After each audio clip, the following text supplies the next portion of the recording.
was junior senior, which is kind of like prom, but at the school where I work, they just call it junior senior. And it was awesome. We had so much fun. Everybody looked so good.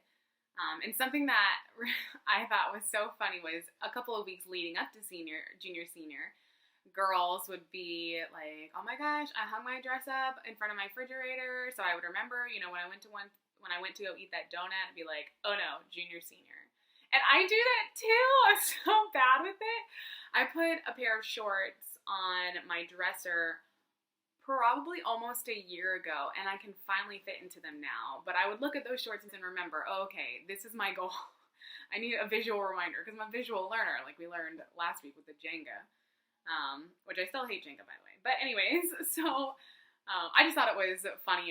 It feels comforting when I hear other people do those things. And I'm like, wait, I'm not alone. And when I was reading this week in Deuteronomy, I saw myself in the Israelites, which happens a lot. But specifically this week, it was kind of with how, like, I hang up my shorts to remember, like, the goal that I have. And it was when, in Deuteronomy 4, Moses is talking to the people and reminding them about their call to be different. How God made a covenant with them, or a promise with them, that if they are obedient, He will bless them. And so Moses is bringing to memory for them, he's hanging up the shorts for them, saying, hey, don't forget, God said these things. But the Israelites are going to look for a reminder. It's in them. They've done it in the past. They were waiting for Moses to come down from the mountain, and when he was talking with God, and they created a golden calf because they were tired of waiting, and they were like, well, we need something to worship, so let's create a golden cow. And we do that too. My shorts are kind of like my golden cow, but in a weird way. Anyways, so he knows it's in the Israelites to create idols, and he warns them against that. He says in Deuteronomy 4, verse 15, it says, you saw no form of any kind the day the Lord spoke to you out of the fire. So God spoke to the people out of fire. So there's a voice of God coming from fire.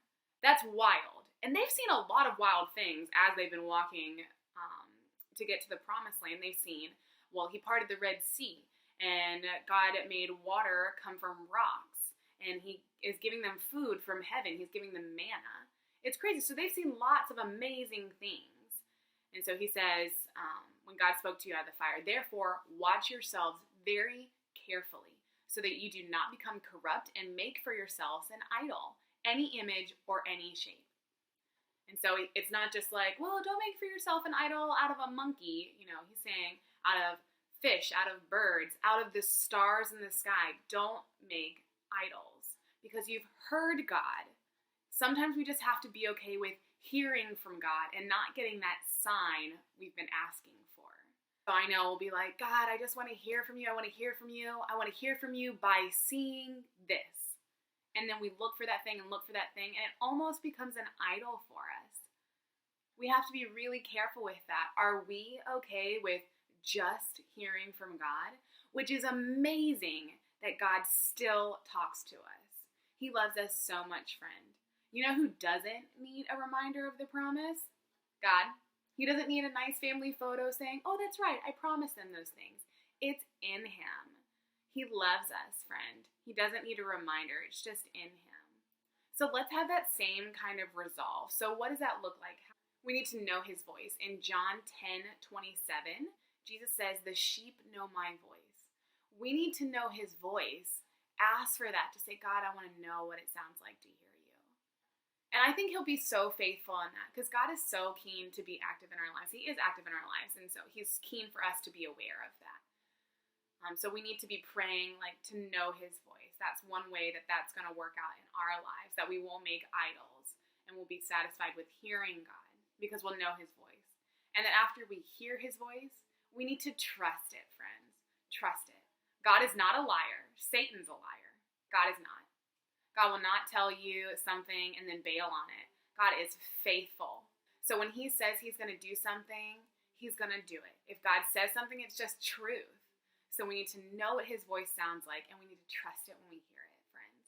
We can do it, okay? We have the Spirit of God living inside of us. Let's not have any hanging shorts, or hanging dresses, things that we're going to look for to be reminded. Let's be okay with hearing God's voice, which is amazing. So in our prayers this week, let's be diligent about those two things. Let's be asking to hear and know God's voice, and then trust it when we hear it. Because trusting in His voice is always going to be better than putting hope in a false idol, because they will fail us, friends.